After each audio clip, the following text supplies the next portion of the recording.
Bonjour à toutes et bonjour à tous. Bienvenue dans cette nouvelle matinale RSM, pardon. Pour ceux qui ne connaîtraient pas encore notre format, les matinales RSM, ce sont des webinaires qu'on vous propose le vendredi matin et qui nous permettent d'aborder l'actualité de vos entreprises, qu'elles soient sociales, fiscales, financières ou RH. Aujourd'hui, on se retrouve pour notre traditionnelle actualité sociale, toujours très riche et changeante. Donc, les réformes, la réforme des retraites, les congés payés et arrêt de travail, la prime de partage de la valeur. On va faire le point aujourd'hui pour vous sur un certain nombre de sujets et de changements. Très rapidement, avant de rentrer dans le vif du sujet, quelques mots sur le réseau RSM. Donc, nous sommes un cabinet d'expertise comptable, d'audit et de conseil. En France, on est un réseau de proximité puisque nous sommes présents dans les principaux pôles, régionaux, pardon. Et aujourd'hui, on représente bien, cet aspect-là puisque Giovanni, vient plutôt de la région Grand Est et moi, je viens de la région, Rhône-Alpes. Mais RSM, c'est également un réseau présent à l'international puisque nous sommes le sixième, pardon, réseau mondial d'audit, d'expertise comptable et de conseil. Donc nous sommes présents dans plus de 120 pays et nos différents métiers nous permettent, de couvrir un large spectre de sujets concernant vos structures et de vous apporter les éclairages nécessaires. Concernant les experts aujourd'hui qui vous accompagnent, alors, Giovanni Terrana qui est manager senior et responsable du pôle social dans la région Grand Est, je vous le disais, et pour ma part, je suis consultante conseil RH dans le bureau de Lyon. Giovanni, je n'en dis pas plus et je te laisse la main Oui, pour la présentation. merci Aurélia pour cette présentation et bonjour à toutes et à tous. Alors, le sujet et les sujets que l'on va aborder ce matin sont nombreux. Vous m'excuserez déjà pour la sélection, on va dire, arbitraire de ces nouveautés sociales et ces actualités, car elles sont très nombreuses en cette rentrée, puisque d'importants textes sont parus cet été et de nombreuses actualités sociales également ont été annoncées, on va dire, début septembre et ces derniers jours. Donc, nous allons aborder plusieurs sujets ce matin. Le premier sujet qui nous intéresse et qui a fait un petit peu et qui intéressera tout le monde, bien évidemment, c'est le régime social et fiscal de l'indemnité de rupture conventionnelle et de mise à la retraite. Nous aborderons ensuite des mesures sociales autour de la parentalité et des mesures de solidarité qui impactent également les entreprises. La réforme des retraites, alors là, bien évidemment, nous allons faire un survol, hein, puisque le temps imparti, malheureusement, ne nous permettra pas d'entrer dans le détail de la réforme, mais en tout cas, d'attirer votre attention sur un certain nombre de points clés à retenir après la publication des décrets d'application qui étaient dans les starting blocks là, après le 14 avril, en tout cas, une avalanche de décrets qui met en orbite cette réforme. Nous aurons aussi l'occasion de voir et de pointer d'autres mesures sociales qu'on abordera tout à l'heure. La jurisprudence récente, alors le sujet vraiment qui mobilise toutes les équipes RH, c'est le revirement de la Cour de cassation et sa position en matière de congés payés. Les actualités du bulletin officiel de la sécurité sociale, aussi un incontournable, et quelques informations en bref. Pour rentrer dans le vif du sujet, si ça veut bien. Voilà. Régime social et fiscal de l'indemnité de rupture conventionnelle individuelle et de mise à la retraite. Vous aurez effectivement le support en téléchargement si vous le souhaitez et les références sont citées en début, en introduction de chaque slide. À retenir en réalité sur cette indemnité de rupture conventionnelle et de mise à la retraite. Le sujet principal, c'est l'unification du régime social et fiscal à partir du 1er, surtout social, pardon, 1er septembre 2023. L'indemnité de rupture conventionnelle homologuée, quelle que soit la situation du salarié, c'est-à-dire en droit ou non de bénéficier d'une retraite d'un régime légalement obligatoire, est harmonisée. Et le régime social est également harmonisé avec l'indemnité de mise à la retraite, à ne pas confondre avec l'indemnité de départ volontaire, puisque l'indemnité de mise à la retraite, c'est celle que l'on verse quand l'employeur prend l'initiative de mettre à la retraite le salarié, ce qui n'est pas le cas de l'indemnité de départ volontaire dont le régime, pardon, n'est pas modifié à l'heure actuelle. À retenir également dans cette réforme, c'est le renchérissement du coût. Tout le monde l'a peut-être vu venir et sentir depuis le 1er septembre. Le renchérissement du coût des ruptures conventionnelles des salariés qui ne sont pas en âge de partir à la retraite. L'objectif poursuivi des pouvoirs publics, manifestement, c'est diminuer le nombre des RCI en fin de carrière, des salariés en fin de carrière, et ainsi augmenter l'emploi des seniors. Nous verrons bien évidemment dans le temps l'efficacité de cette mesure. Elle n'est pas tout à fait acquise, on va dire ça comme ça. Et en contrepartie, ça c'est quand même notable et à retenir, c'est le baisse du coût des ruptures conventionnelles pour les salariés qui sont en âge de partir à la retraite. Et enfin, précision importante, le BOSS, donc le bulletin officiel de la sécurité sociale, indique que ce nouveau régime s'applique aux indemnités versées au titre de la rupture d'un contrat de travail dont le terme est postérieur au 31 août. Donc les slides qui suivent, et vous m'excuserez de la technicité, rappellent les régimes, le régime social et fiscal avant, après le 1er septembre. Donc rien de nouveau à l'horizon, on va dire, pour les salariés n'ayant pas droit à une pension de retraite de base.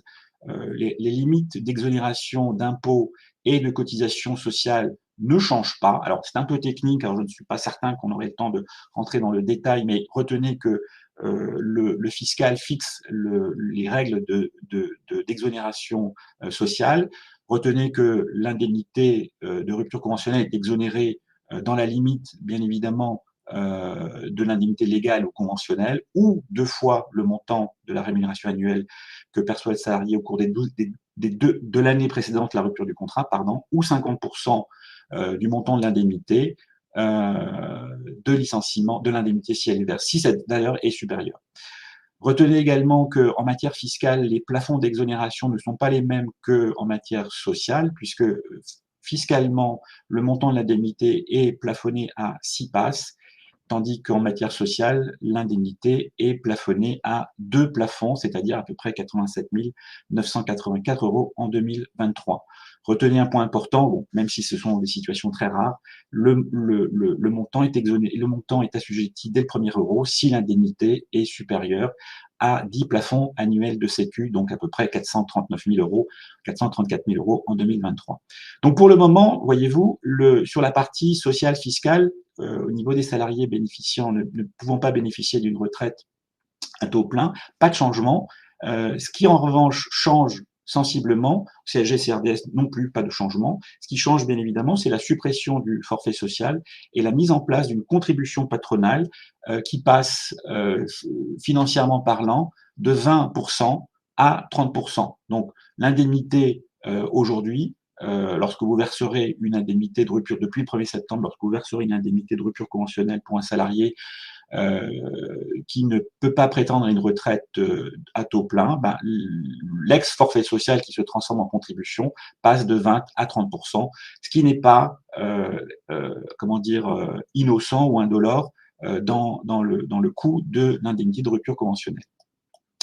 S'agissant, et ça c'est la grande nouveauté, s'agissant des salariés qui peuvent bénéficier d'une retraite à taux plein, donc l'exonération n'était pas acquise avant, puisqu'elle était l'indemnité était intégralement assujettie à cotisation sociale. Aujourd'hui, le régime social suit le même régime que celui des indemnités versées pour les salariés qui ne peuvent pas prétendre à une retraite à taux plein, ce qu'on a vu tout à l'heure. Donc là, c'est un gros avantage puisque l'exonération, là, est quand même notable. En revanche, le régime fiscal ne change pas puisque l'indemnité reste intégralement soumise à un impôt sur le revenu. Et bien évidemment, la contribution patronale se rajoute sur la fraction exonérée de cotisation sociale. Donc j'ai mis en rouge ce qui me paraissait assez important de retenir. Donc vraiment, l'évolution notable, c'est les salariés qui peuvent prétendre à une retraite à taux plein, qui se voient octroyer, on va dire, un régime social finalement de faveur, aligné à celui des salariés qui ne sont pas en droit de bénéficier d'une retraite à taux plein. Une petite parenthèse sur cette histoire de retraite à taux plein ou pas retraite à taux plein, conserver quand même un justificatif qui permettrait effectivement de justifier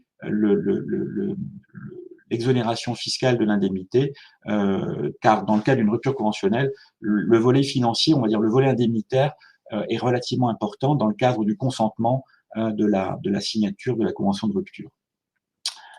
Le dernier point de l'indemnité, voilà, c'est la mise à la retraite. Alors, on en parle puisque en réalité, pas de changement majeur. Alors, effectivement, on n'en pratique pas beaucoup depuis la réforme il y a à peu près une quinzaine d'années.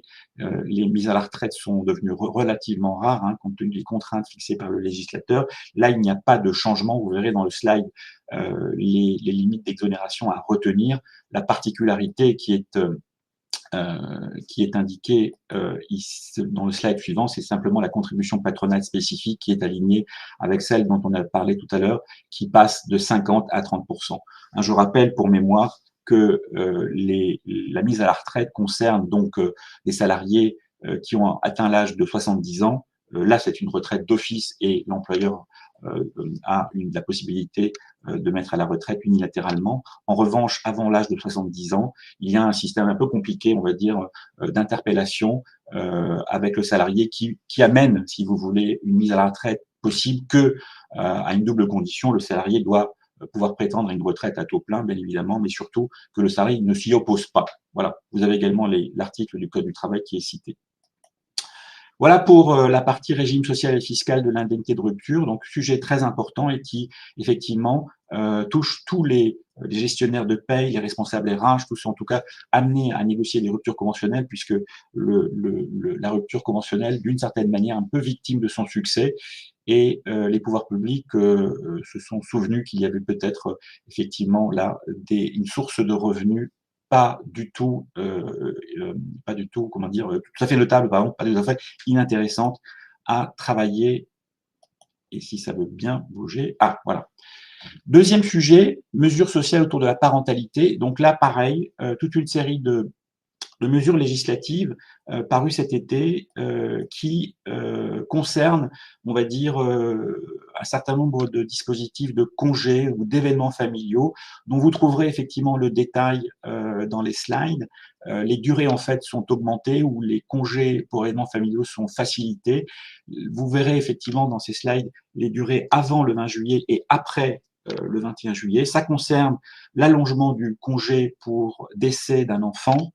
Ça concerne l'allongement du congé pour l'annonce du handicap ou d'une pathologie chronique nécessitant un apprentissage thérapeutique ou d'un cancer chez l'enfant. Les durées de ces congés sont augmentées. Également à noter, voilà, pardon, excusez-moi, voilà.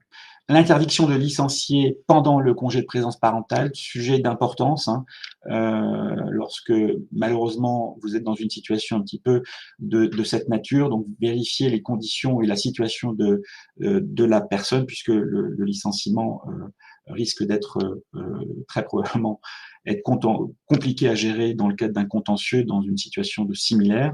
Le refus du passage en télétravail en l'absence d'accord ou de charte doit être motivé et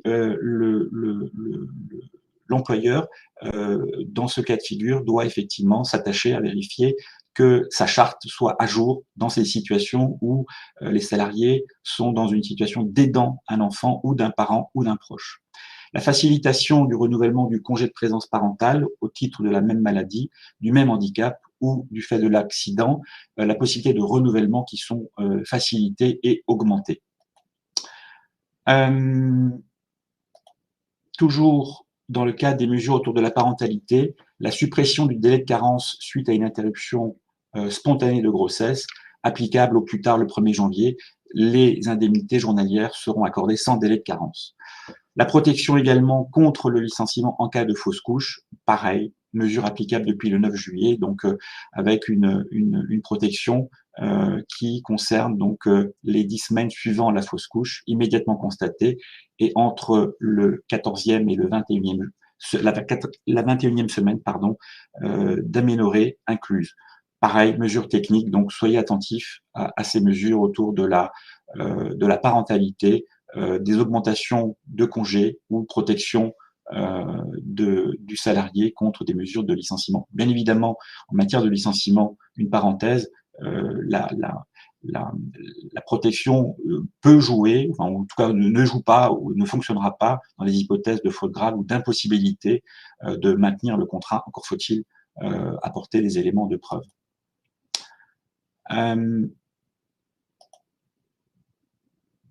Alors, réforme des retraites, troisième sujet. Alors bien évidemment, vu le temps imparti, nous n'aurons pas malheureusement la possibilité d'aller tout en détail de ces dispositifs. Simplement, sachez que l'information que nous souhaitions faire passer ce matin, c'est l'entrée en vigueur effective de cette réforme des retraites qui a fait bien évidemment couler beaucoup d'encre depuis le printemps dernier.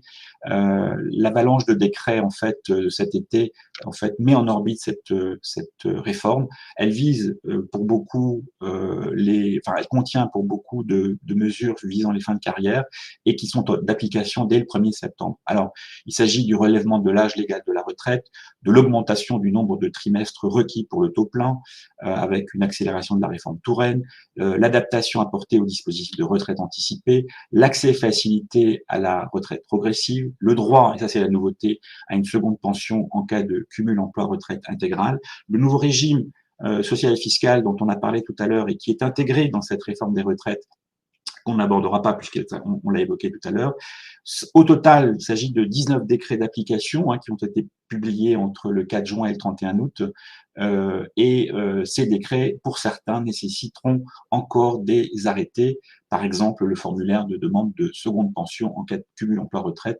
L'arrêté est attendu. Donc c'est une réforme très technique, vous l'aurez compris. C'est la raison pour laquelle vous trouverez ci-après, on va dire, les éléments clés sous forme de repères et qui vous permettront un petit peu d'avoir des alertes au cas où vous seriez concerné par les dispositifs à travers des sollicitations de la part de vos salariés. Les slides qui suivent rappellent rapidement et pour presque information les décrets dont on a parlé en mode voilà, en mode expéditif. Voilà, je passe ces décrets. Alors, à retenir, le premier point, bien évidemment, c'est le relèvement progressif de l'âge du départ à la retraite qui démarre dès le 1er septembre à partir du 1er septembre, à raison de 3 mois supplémentaires par an par génération, à compter de la génération née après le 31 août 61 pour atteindre 64 ans. Pour les assurés nés à compter du 1er janvier. Ça, c'est le point clé de la réforme. Bien évidemment, c'est le sujet qui a été le sujet de crispation. L'accélération du calendrier Touraine applicable à partir du 1er septembre. L'assouplissement du dispositif de retraite anticipée pour carrière longue. Ça, c'est un sujet qui va intéresser beaucoup les salariés avec la création de 4 bornes d'âge contre 2 précédemment, 16 ans et avant 20 ans. Avec toujours une durée d'assurance requise fixée donc à 40 annuités. Le slide rappelle en fait ces 4 bornes d'âge à retenir. La retraite anticipée pour handicap est maintenue à 55 ans sous réserve de justifier d'un certain nombre de trimestres cotisés. Rapidement, je ne vais pas trop m'étendre sur ces différents points techniques parce que malheureusement le temps nous est compté, mais attirer votre attention sur les points surlignés en rouge. C'est le cumul emploi-retraite total, puisque rappelez-vous, les salariés en régime de retraite totale cotisent à la retraite, au régime de retraite et ne permettaient pas d'acquérir, on va dire, des droits en face, en contrepartie. Désormais, cette anomalie a été corrigée avec la possibilité de bénéficier d'une deuxième pension. Le montant sera plafonné à 5% du plafond annuel de sécurité sociale, donc environ 2 200 €. La retraite progressive, donc là, 2 ans avant la retraite sera possible. Donc, il y a un barème qui fixe les dates de départ. Donc là aussi, c'est un sujet qui risque d'intéresser beaucoup de salariés compte tenu de la réforme et du relèvement de l'âge de départ à la retraite à 64 ans. Donc là, sachez que le dispositif a été étendu aux salariés non soumis à une durée du travail, les VRP notamment, et le décret qui est paru cet été fixe le cadre légal permettant aux salariés non seulement de formuler sa demande, mais aussi à l'employeur, de répondre à la demande.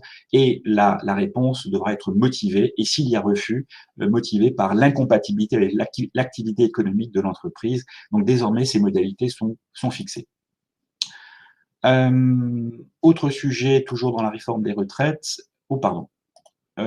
c'est l'aménagement du compte professionnel de prévention. Donc ça aussi, c'est un sujet dont il faut être très attentif en fin d'année, puisque c'est à ce moment-là qu'on incrémente les points. Donc deux facteurs de risque, travail de nuit et équipes successives, les seuils d'exposition ont été réduits. Désormais, il y a une forme de monétisation du C2P à travers le compte personnel de formation permettant aux salariés de financer des actions de formation en vue d'accéder à un emploi moins exposé au risque professionnel dans le cadre d'un congé spécial dit de reconversion professionnelle. C'est une nouveauté de la réforme. Également, dernier point à souligner autour de cette réforme des retraites, c'est la création d'un fonds d'investissement dans la prévention de l'usure professionnelle. C'est participer au financement par les employeurs d'actions de sensibilisation, de prévention, de formation, de reconversion dans le cadre d'un projet de transition professionnelle. Ce sont des mesures, on va dire, d'accompagnement pour les salariés exposés en fait à des risques dits ergonomiques, manutention manuelle de charge, pardon, posture pénible et exposition à un certain nombre de risques type vibration. Et vous comprenez que les législateurs et les pouvoirs publics ont été sensibles avec cette population de salariés confrontés à l'usure professionnelle pour les amener à avoir des dispositifs leur permettant soit une reconversion, soit, on va dire, des départs, on va dire, plus tôt par rapport à l'âge de 64 ans. Voilà pour la réforme des retraites. Vous signalez que, comme la réforme est technique, la CNAV, la Caisse nationale d'assurance vieillesse, a édité sur le site, et vous aurez les liens, deux circulaires importantes du 14 juillet 2023 et du 15 septembre 2023, qui détaillent un petit peu tous ces dispositifs. Je répète, c'est assez technique, donc pour les professionnels que vous êtes ou pour ceux qui ne le sont pas, je vous invite à aller consulter si vous êtes concerné par l'un ou l'autre des dispositifs de la réforme, de consulter ces circulaires qui détaillent en donnant des exemples aussi intéressants les dispositifs déployés par la réforme. Voilà pour le sujet réforme des retraites. Autre mesure. Alors, deux points que l'on souhaitait sur lesquels on souhaitait attirer votre attention, c'est pour les entreprises entre 11 et 20 salariés et entre la mise en place du CSE. Donc, comme vous le saviez peut-être, il y avait un dispositif dans le passé qui permettait aux entreprises qui ont moins de 20 salariés, qui comptent un effectif de 11 salariés plus, concernés donc pour la mise en place d'un comité social économique, la possibilité de s'exonérer, d'inviter les organisations syndicales à négocier le protocole et organiser les deux tours dès lors que l'employeur avait informé les salariés de cette organisation des élections et qu'aucun salarié ne s'était présenté. Donc, à l'issue d'un mois, après l'information faite auprès des salariés, l'entreprise pouvait considérer que le processus électoral était clos. Or, cet été, l'administration a fait volte-face sur cette question et considère que dorénavant, les entreprises, quand bien même elles auront informé les salariés de l'élection du CSE et que personne ne s'est porté candidat, il faut néanmoins organiser premier tour, second tour. Donc, dit autrement, la facilitation en fait de la chose amène simplement à s'exonérer de la négociation du protocole préélectoral. Donc, soyez attentifs, en tout cas si vous êtes concerné dans cette tranche d'effectifs entre 11 et 20, de ne plus se considérer comme exonéré d'organiser le premier tour et le second tour, quand bien même aucun salarié ne se sera présenté ou aura fait montre d'un intérêt sur cette élection. Également, à partir du 9 septembre, la baisse l'aménagement des durées de période d'essai, c'est une loi du 9 mars 2023 qui s'adapte au droit de l'Union européenne. Dorénavant, les durées de période d'essai des CDI prévues par un accord de branche conclu avant le 26 juin, plus longues que celles prévues par la loi, sont inapplicables. Donc, c'est une application à partir du 9 septembre. Les périodes d'essai plus longues en cours d'exécution au 9 peuvent néanmoins aller jusqu'au terme prévu. Le slide suivant vous donne un résumé un résumé on va dire du dispositif à retenir avec les durées maximales des périodes d'essai prévues par la loi et les durées éventuellement prévues par accord ou convention collective nationale signées avant le 26 juin ou après le 26 juin et qui deviennent inapplicables à partir du 9 septembre. Donc les périodes d'essai, c'est toujours un sujet touchy, hein, puisque que ce soit la durée inscrite au contrat de travail, que ce soit le renouvellement, que ce soit la formalisation, c'est toujours des sujets sur lesquels on n'est pas toujours à l'aise. Donc retenez en tout état de cause que les durées d'essai, il y a du changement et que les dispositifs intégrés dans les conventions collectives peuvent ne plus s'appliquer compte tenu de cette réforme et de cette mise en norme avec le droit de l'Union européenne. Jurisprudence récente. Alors, bien évidemment, en matière de jurisprudence, il y a une salve d'arrêts continue. Hein, donc là, on a souhaité juste retenir un arrêt qui fait couler beaucoup d'encre depuis le 13 septembre et qui agite, on va dire, le landerneau des juristes en droit social. C'est les solutions radicales prises par la Cour de cassation le 13 septembre dernier en matière de congés payés. En résumé, ce qu'il faut retenir, c'est les salariés malades ou accidentés auront droit à des congés sur leur période d'absence, même si cette absence n'est pas liée à un accident du travail ou à une maladie professionnelle. Donc là, déjà, on est déjà inquiet.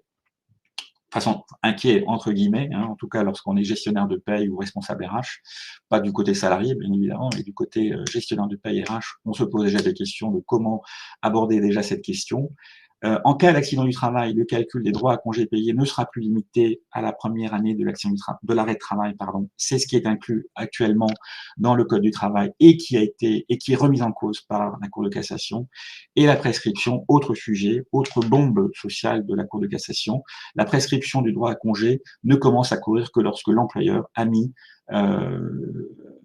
son salarié en mesure d'exercer celui-ci en temps utile. Donc, je pense que si vous avez suivi un petit peu l'actualité, vous aurez mesuré l'importance en fait de ces trois arrêts de Cour de cassation.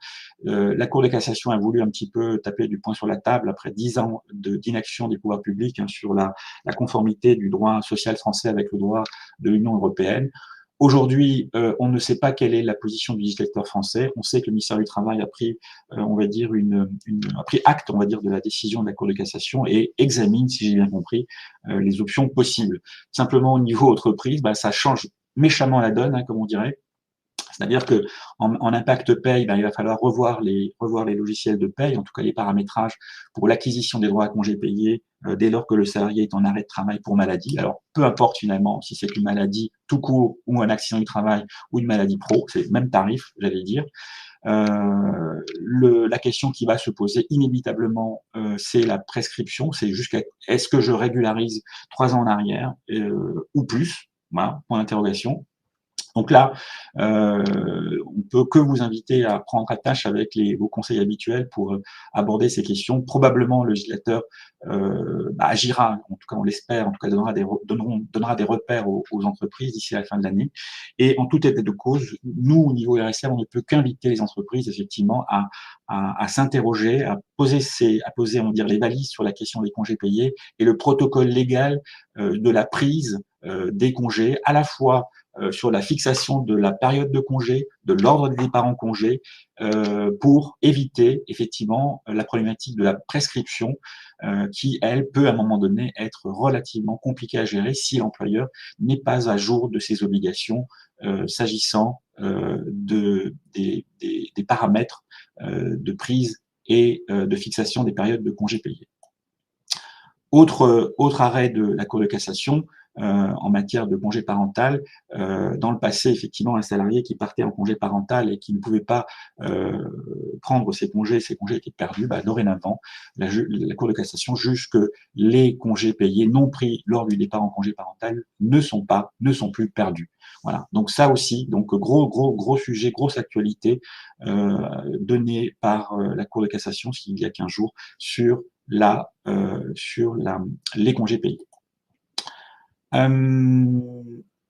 Je passe aux actualités du bulletin officiel de la sécurité sociale. Alors là, rapidement, 2 points. Je ne vais pas non plus m'étendre. c'est le cumul des remboursements de frais professionnels et de la déduction forfaitaire spécifique.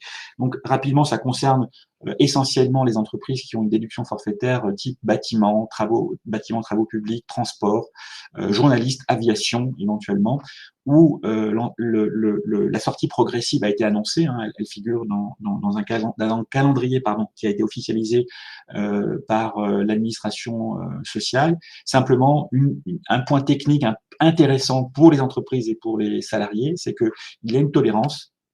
Quand bien même vous appliqueriez cette déduction forfaitaire, il y a la possibilité de cumuler la déduction forfaitaire et le remboursement des frais pro. C'est-à-dire que mécaniquement, ces frais professionnels remboursés pourraient figurer en bas de fiche de paye et donc augmenterait le net à payer pour les salariés. Donc ça aussi, je vous invite à regarder précisément les dispositions qui sont et la tolérance dont il est question sur le site du BOSS. Le sujet autre de l'actualité, c'est le net social, le montant net social donc qui est à mettre en place depuis le 1er juillet 2023.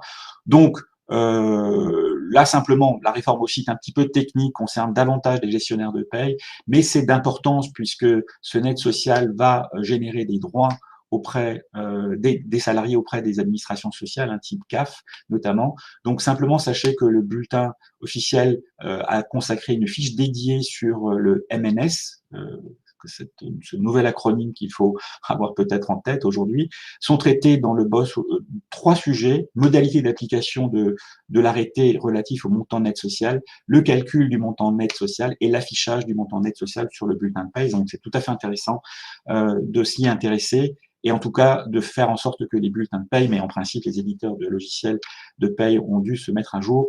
Donc c'est une nouveauté qui apparaît aujourd'hui sur les bulletins de paye depuis le 1er juillet, destinée à simplifier les démarches des bénéficiaires dans le cadre du remplissage des déclarations de ressources, comme je le disais, pour obtenir certains avantages sociaux et accessoirement, ça on va le dire rapidement, établir les bons contrôles qui vont bien avec. En bref, rapidement, oui, un point qu'on souhaitait souligner, c'est peut-être que vous êtes concerné ou pas, c'est des notifications des URSSAF visant la remise en cause des aides Covid pour un code NAF inadéquat. Donc, toute une série de contrôles ont été menés là récemment par les URSSAF, s'appuyant uniquement sur le code NAF qui ne correspondrait pas en fait toujours aux critères d'éligibilité aux mesures Covid. Là, pareil, mesure très technique, puisque à l'époque, donc ça remonte déjà maintenant à plus de 2 ans en arrière, des aides Covid étaient effectivement possibles et très importantes, bien évidemment, mais qui résultaient de ces fameuses annexes 1 et 2. Pareil, je n'entre pas dans le détail. Le fait est que l'URSSAF s'est employé à faire un contrôle, un vaste contrôle uniquement basé sur le code NAF, qui ne reflète pas toujours la réalité de l'activité économique de l'entreprise. Donc là, on peut vous inviter simplement à reprendre la tâche effectivement avec les URSSAF pour expliquer l'activité réelle de l'entreprise et de considérer que le code NAF n'est qu'un indice qui n'est pas, lui, on va dire, pertinent pour déclencher les aides. Donc faites en sorte de réagir relativement rapidement si vous êtes concerné. En principe, l'URSSAF répond généralement favorablement, tout en rappelant que la position qu'elle prendrait dans le cadre d'un courrier favorable dépend d'un prochain contrôle des cotisations. Information obligatoire de l'inspection du travail en cas d'accident mortel. Donc ça, c'est très important, c'est une nouveauté.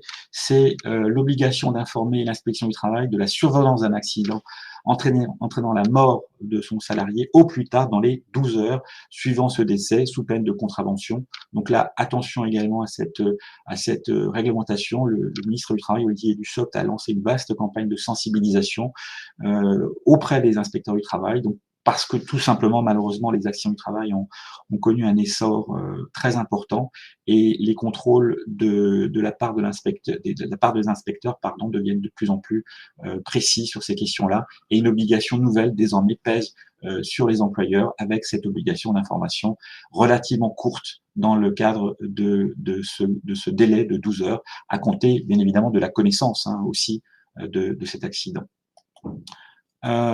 Autre sujet, si ça veut bien. Voilà, c'est le projet de loi de financement de la sécurité sociale pour 2024. Donc deux points sur lesquels on souhaitait attirer votre attention, c'est la mise sous contrôle désormais des arrêts de travail. Donc ça, c'est, on va dire, un sujet qui risque d'être relativement présent dans les prochains temps. C'est un contrôle renforcé des arrêts et une suspension automatique. En tout cas, le projet vise une suspension automatique du versement des IJ par la sécurité sociale à compter du rapport du médecin contrôleur. Et deuxième sujet qui est inscrit dans ce projet de loi, c'est la suppression du transfert de recouvrement des cotisations dues à l'Agirc Arrco vers les URSSAF. Donc ça, apparemment, c'est un projet qui était dans les tuyaux et qui manifestement sera enterré par le projet de loi de financement de la sécurité sociale pour 2024. Pour finir, des sujets, on va dire, qui intéressent toutes les entreprises et qui vont être confrontées à ce projet de loi d'importance, qui est le projet de loi de partage de la valeur. Les évolutions attendues, on peut les résumer sous 3 angles. Pour les entreprises de 11 à moins de 50 salariés, ce serait, et bien évidemment je parle au conditionnel, la mise en place d'une obligation de partage de la valeur si le bénéfice net fiscal serait au moins égal à 1% du chiffre d'affaires pendant 3 exercices consécutifs. Donc ce serait, on va dire, une expérimentation sur 5 ans. Et pour respecter cette obligation, donc l'entreprise pourrait effectivement mettre en place soit un dispositif d'intéressement ou de participation, un plan d'épargne ou une prime de partage de la valeur, l'ex-prime Macron que maintenant tout le monde connaît et qu'on évoquera rapidement tout à l'heure également en fin d'exposé. Pour les entreprises d'au moins 50 salariés, l'obligation de discussion sur le partage de la valeur en cas de bénéfice exceptionnel par le biais d'un supplément d'intéressement, de participation ou d'une PPV, prime de partage de la valeur, à l'occasion de l'ouverture de l'obligation annuelle, c'est-à-dire en présence, pour la cause d'un délégué syndical. Et toute entreprise, on aura à titre facultatif plan de partage de la valorisation de l'entreprise, un PPVE. L'objectif serait effectivement d'intéresser les salariés à la valorisation de l'entreprise et pas seulement à ses résultats, tout en les fidélisant compte tenu de la durée du plan de partage. Donc là, je vous donne quelques points de repère. C'est un sujet qui sera également médiatisé, ça je l'ai appris aussi de la part de la direction du travail, qui sera relativement médiatisé par les pouvoirs publics une fois que la loi sera adoptée, probablement fin d'année, début d'année prochaine.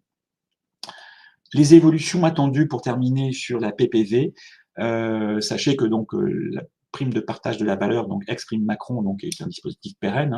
Simplement, le dispositif va connaître une évolution, en tout cas à l'heure actuelle, à partir du 1er janvier 2024, en tout cas au niveau du régime social fiscal. Simplement, dans le cadre de ce projet de loi sur le partage de la valeur, il y a 3 évolutions attendues. C'est la possibilité de verser 2 primes par an, ce qui n'est pas le cas aujourd'hui, quand bien même aujourd'hui nous avons la possibilité de verser une prime, mais de manière fractionnée. En tout état de cause, l'année prochaine, manifestement, nous aurons la possibilité de verser 2 primes de manière, on va dire, indépendante. La prorogation, en tout cas, c'est ce qui est dans les tuyaux, la prorogation en 2024, 25 et 26 du régime de faveur pour les entreprises de moins de 50 salariés. Les 2 derniers slides précisent un petit peu ce régime social et fiscal.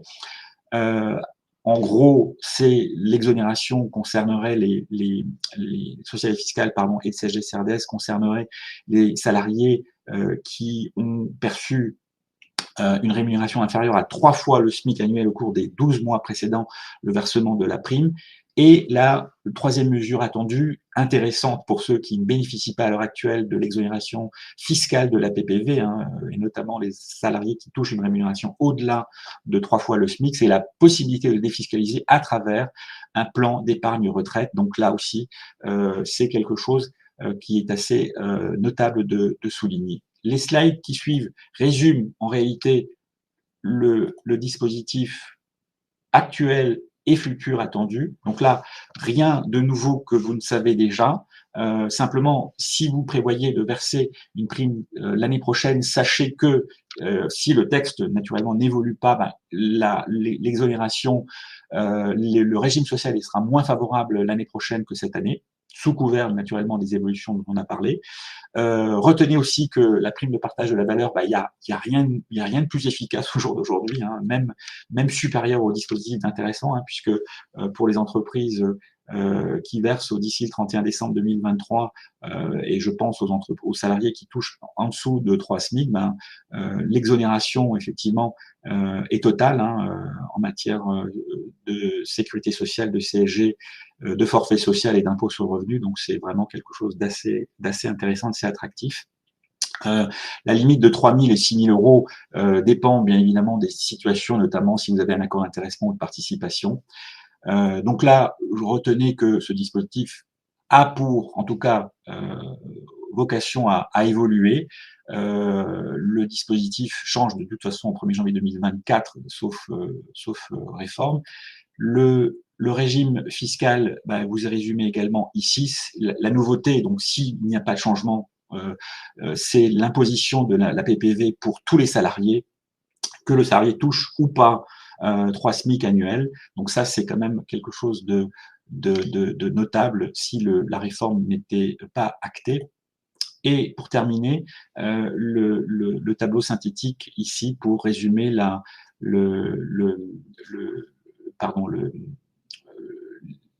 réforme de la PPV à partir de 2024 si les pouvoirs publics acceptaient d'aménager dans un sens, on va dire, plus favorable pour les salariés et les entreprises, le dispositif de la PPV avec une prorogation en 23, 24 et 25 du régime social et fiscal de cette PPV. Voilà. Je pense que j'ai respecté à peu près le timing, Aurélien, parce que vous m'excuserez peut-être de la rapidité, mais c'est vrai que le délai imparti est court et les actualités sont relativement denses et vastes dans ce format. Et on espère vous avoir donné des éléments de référence et de compréhension, en tout cas, qui vous permettront d'y voir un peu plus clair. Voilà. C'était très clair, merci Giovanni et le timing est parfait. Ça nous laisse même le temps, si tu le veux bien, de peut-être répondre à quelques questions. Peut-être qu'on commence par les questions qui concernaient la PPV puisque tu viens d'en parler. On a Virginie qui nous demandait: «Quand la PPV deviendra-t-elle obligatoire pour les entreprises de moins de 50 salariés? Cela devait être en 2025, mais le gouvernement envisagerait de l'avancer en 2024». Oui, alors au jour d'aujourd'hui, c'est facultatif, hein, et en l'état actuel des textes, la PPV, effectivement, est une mesure facultative. Le caractère obligatoire, on attendra le projet, enfin les mesures, comme on vient de le dire, cette loi sur le partage de la valeur, si elle devait être effectivement obligatoire, elle sera, on y verra plus clair. Je m'hasarderai pas dans des spéculations donc sur des projets. Donc le caractère obligatoire dépendra aussi probablement de ce dont on a parlé tout à l'heure, c'est la notion de bénéfice net fiscal et le fait d'atteindre 1% du chiffre d'affaires pendant 3 exercices consécutifs. On verra comment le texte in fine sera bouclé par le gouvernement. Donc soyons prudents sur le caractère obligatoire de la PPV en 24 et les années suivantes. Merci beaucoup Giovanni. Alors cette fois, ça ne concerne pas la PPV, mais on a Emmanuel qui nous demandait, concernant l'information de l'inspection du travail en cas d'accident, les modalités d'information ont-elles été précisées et est-ce que cela Mmh. concerne également les accidents de trajet? Non, il s'agit des accidents. Alors, accidents de trajet, non. S'il s'agit des accidents mortels, effectivement, vous avez raison, parce que malheureusement, au cabinet, là, dans le Grand Est, on a dû gérer cet été, du printemps, un accident mortel. Personnellement, je n'ai pas trouvé de modèle. Je me suis autorisé à faire une information en reprenant un courrier, on va dire, pour le compte du client, en reprenant textuellement les précisions qui étaient données par le code du travail, à savoir l'identité du salarié, l'événement, la date, le jour, les circonstances et malheureusement le contexte, enfin on va dire le maximum d'éléments. Alors il se trouve que l'accident mortel dont on parle, enfin, dont je fais état, il se trouve que l'inspection du travail était déjà sur site 2 heures après l'accident mortel, malheureusement, mais on a souhaité, en tout cas pour le compte de l'entreprise, formuler, on va dire, cette, cette information, enfin, formaliser pardon, cette information, quand bien même ils étaient déjà au courant. Mais pour répondre plus clairement à la question, personnellement, je n'ai pas trouvé de formulaire spécifique. Juste une parenthèse, ce qui me fait dire que la présence de l'inspection du travail sur site avait été également pu être réalisée par le fait que l'entreprise, bien évidemment, a l'obligation d'informer la gendarmerie qui, elle aussi, interpelle immédiatement l'inspection du travail. C'est la raison pour laquelle les différentes administrations dont on parle étaient déjà présentes lors de l'accident. Mais le formulaire, effectivement, pour revenir sur le formulaire, je dirais que non. Donc, pour l'instant, le formulaire type, à ma connaissance, n'existe pas. Merci beaucoup pour ta réponse. Alors, on a quelques interrogations concernant les congés payés. On a Kelly qui nous demandait sur les congés payés, à partir de quand cette mesure est applicable? Est-ce Ouais. rétroactif et si oui, à partir de quand? Oui, oui, vaste débat, effectivement. Alors, effectivement, c'est des sujets sur lesquels s'écharpent les juristes sur ces questions. Alors, la jurisprudence date du 13 septembre, donc logiquement, on devrait l'appliquer là, dès le mois de septembre, on va dire ça comme ça. Donc, les logiciels de paye, on le sait, nous, au cabinet, ne sont pas pour l'instant paramétrés correctement. Donc là, j'attire votre attention sur peut-être la nécessité d'interpeller les éditeurs qui ont déjà eu l'information, bien évidemment, pour que le paramétrage soit le plus précis possible, parce qu'il n'y a rien de pire de toucher au logiciel et de le faire de manière manuelle. Ça, c'est le premier point. Sur la rétroactivité, si on s'en tient à la Cour de cassation, comment dire, au principe de rétroactivité, la réponse est oui. Que les congés payés étant une créance salariale, donc la prescription serait de 3 ans, mais voire plus, dans l'hypothèse où, dans le cadre d'un contentieux, parce que c'est là où en fait les choses risquent de se nouer, si le salarié démontre que la prescription triennale, dans son cas, lui, ne s'applique pas, puisque l'employeur n'a jamais, par exemple, formalisé la procédure de congés payés, donc il n'a jamais su à quel moment il avait l'obligation d'épurer ses congés. Donc logiquement, ce serait effectivement 3 ans en arrière. La vraie question qui se pose aujourd'hui aux entreprises et qui occasionne vraiment de vraies interrogations au sens économique, c'est effectivement cette décision. Est-ce que spontanément les entreprises doivent régulariser sur les 3 dernières années ou doivent-elles attendre, je vais dire presque les contentieux? Donc c'est vrai que ce sont des sujets délicats à traiter, donc on ne peut que inviter, on va dire, les entreprises concernées à interroger leurs conseils respectifs, alors RSM, bien évidemment si c'est RSM, mais également leurs avocats, s'il y a des avocats en tant que conseil. Donc c'est vraiment un vrai sujet.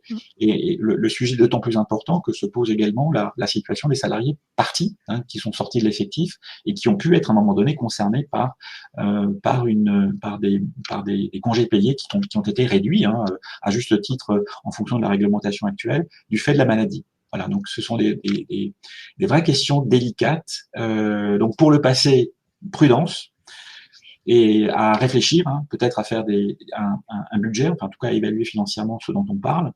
En tout cas, juridiquement parlant, je ne vois pas ce qui pourrait effectivement bloquer, sauf bien évidemment intervention du législateur qui, je ne sais pas ce qu'il pourrait nous raconter sur la prescription.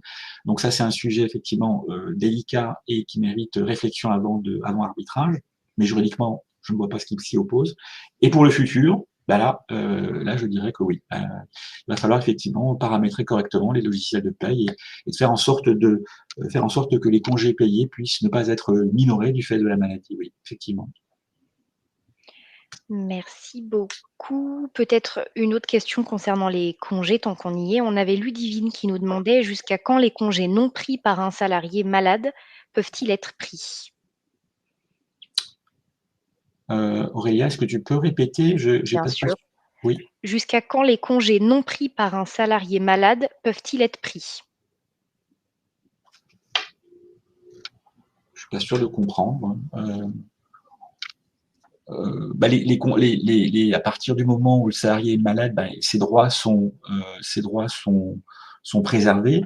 la difficulté à laquelle on est confronté, alors déjà, c'est de savoir est-ce qu'il va capitaliser, imaginez que le salarié soit malade pendant 3 ans, est-ce qu'il va capitaliser 3 fois 25 jours ouvrés ou 30 jours ouvrables? Là, on peut s'interroger parce que le législateur pourrait limiter, on va dire, le nombre de jours de congé, par exemple, aux 5 semaines, aux 4 semaines, en tout cas, demandées par l'Union européenne. Mais en tout état de cause, ben, logiquement, ben, il devrait pouvoir les consommer à son retour d'arrêt de travail. Je ne sais pas si je réponds à la question, parce qu'elle était un peu étrange, mais bon, voilà. Je pense que c'est bon. Si la personne souhaite apporter des précisions. Alors, il est déjà 10h19, vous posez pas mal de questions. Oui, non, c'est sûr, hein, cette actualité sociale suscite beaucoup C'est sûr. d'interrogations. Alors, enfin, les principaux points que sont les indemnités de rupture conventionnelles et bah, la petite bombe lâchée par la Cour de cassation en matière de congés payés, bah, ça suffit déjà pour s'occuper, en tout cas depuis début septembre. La réforme des retraites, oui, on est d'accord que elle est très technique, hein, et donc il va falloir s'y intéresser au fur et à mesure, hein, entre les décrets et les arrêtés, avec les différentes références qu'on a pu vous donner. Mais c'est vrai que c'est assez dense, hein. En tout cas, cette rentrée 2023 est assez, on va dire, bousculée. Ce qu'on pourrait éventuellement prévoir, c'est effectivement une 2e édition parce que il y a toujours trop à dire. Donc voilà, on vous fera savoir si, on fait éventuellement un tome 2. Peut-être Oui, Aurélien. une autre question quand même que je trouve importante sur la loi de partage de la valeur, est-ce qu'elle concerne les associations? J'ai pas la réponse. Je n'ai pas la OK. réponse. Mais j'ai quelques doutes.